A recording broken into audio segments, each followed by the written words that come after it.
ಮುಖ್ಯಮಂತ್ರಿ ಸಿಟಿ ರವಿಗೆ.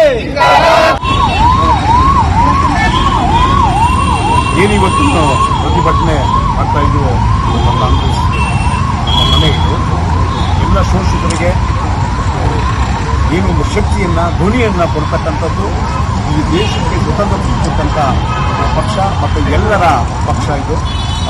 ಹಾಗಾಗಿ ಇಂಥ ಒಂದು ಸಂದರ್ಭದಲ್ಲಿ ನಾನು ಏನು ಸಿಟಿ ಅವರು ಯಾರನ್ನೋ ಬಯ್ಯೋ ಬರದಲ್ಲಿ ನಮ್ಮ ಸಮುದಾಯವನ್ನು ಸಂತ ಸಮಾಜದವ್ರನ್ನ ಕ್ಷೌರಿಕ ಜನಾಂಗದವ್ರನ್ನ ನಾನೇನು ಹಜಾಮಾನ ಅಂತ ಹೇಳ್ಬಿಟ್ಟು ಜಾತಿ ನಿಂದನೆ ಪದ ಬಳಸಿದ್ದಾರೆ.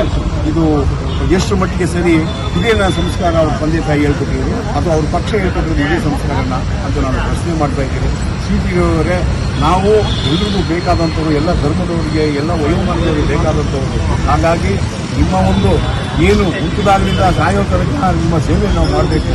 ನೀವು ಹುಟ್ಟಿದಾಗ ನಿಮಗೆ ಕ್ಷೌರ ಮಾಡಬೇಕು, ದೊಡ್ಡವರು ಆಗ್ತಾ ಪ್ರತಿ ತಿಂಗಳು ನಿಮಗೆ ಕ್ಷೌರ ಮಾಡಬೇಕು, ಮತ್ತು ನೀವು ಮದುವೆ ಸಂದರ್ಭದಲ್ಲಿ ನಿಮಗೆ ಮಂಗಳವಾದ್ಯ ನುಡಿಸಬೇಕು.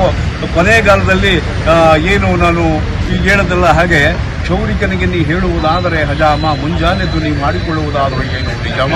ಕ್ಷೌರ ಮುಂಜಾನೆದ್ದು ನೀವು ಮಾಡಿಕೊಂಡರೆ ಕ್ಷೌರ ನೀ ನಿಜಾಮ, ಅದೇ ಕ್ಷೌರ ನಾನು ನಿನಗೆ ಮಾಡಿದರೆ ನಾ ಹಜಾಮನೆ, ಹೇಳು ನನ್ನ ಪೈಜಾಮ. ಕೇಳು ಸಿಟಿರವೇ, ಈ ಒಂದು ನಿನ್ನ ನೀಚ ಬುದ್ಧಿಯನ್ನು ಬಿಡಬೇಕು, ಮತ್ತು ಎಲ್ಲ ನಮ್ಮ ಸ್ವಂತ ಸಮಾಜದವರ ಕ್ಷಮೆಯನ್ನು ನೀನು ಯಾಚಿಸಬೇಕು.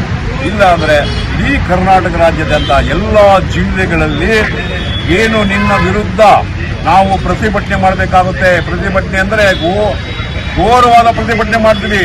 ಮತ್ತೆ ಮಾನ್ಯ ಮುಖ್ಯಮಂತ್ರಿಗಳಾದ ಸಿದ್ದರಾಮಯ್ಯ ಸಾಹೇಬರಿಗೆ ನಿನ್ನ ಮೇಲೆ ನಾವು ಕಂಪ್ಲೇಂಟ್ ಮಾಡಬೇಕಾಗುತ್ತೆ, ಆಯ್ತಾ? ಹಾಗಾಗಿ 24 ಗಂಟೆ ಒಳಗಡೆ ನೀನು ಕ್ಷಮೆ ಕೇಳಲೇಬೇಕು ಅನ್ನೋದು ನಮ್ಮೆಲ್ಲರ ಆಗ್ರಹ. ಕ್ಷಮೆ ಕೇಳಲಿಲ್ಲ ನಮ್ಮ ಮಾನ್ಯ ಮುಖ್ಯಮಂತ್ರಿಗಳ ಹತ್ರ ನಾನು ಮಾತಾಡಿ, ನಮ್ಮ ಸಮುದಾಯದ ಎಲ್ಲ ಮುಖಂಡರು ಮಾತಾಡಿ ಇದಕ್ಕೊಂದು ಇತ್ಯಶ್ರೀ ಆಗಬೇಕು. ಯಾಕೆಂದರೆ ಈ ಥರ ಪದ ಬಳಸ್ತಾರೆ, 2ನೇ ಸಾರಿ ಬಳಸಿರೋದು ಸಿಟಿ ರವಿಯವರು. ಹಾಗಾಗಿ ಯಾರೇ ಈ ಪದ ಬಳಸಿದ್ರು ಅವರಿಗೆ ಒಂದು ಹೇಗೆ ನಮ್ಮ ದಲಿತ ಸಮುದಾಯದವರಿಗೆ ಅಟ್ರಾಸಿಟಿ ಕೇಸ್ ಹೊಂದಿದಾರಲ್ಲ ಆ ಥರದೊಂದು ಗೌರವದ ಶಿಕ್ಷೆಯನ್ನು ಕೊಡ್ತಕ್ಕಂಥ ಒಂದು ಕಾಯ್ದೆಯನ್ನು ತನ್ನಿ ಅಂತ ಹೇಳ್ಬಿಟ್ಟು ನಾವು ಮಾನ್ಯ ಮುಖ್ಯಮಂತ್ರಿಗಳ ಸಾಹೇಬರಲ್ಲಿ ನಾನು ಮನವಿ ಮಾಡಿಕೊಳ್ತಾ ಇದ್ದೀನಿ. ಇಲ್ಲಿ ನನ್ನ ಸ್ವಂತ ಸಮಾಜ ಜನಾಂಗದ ಪರವಾಗಿ.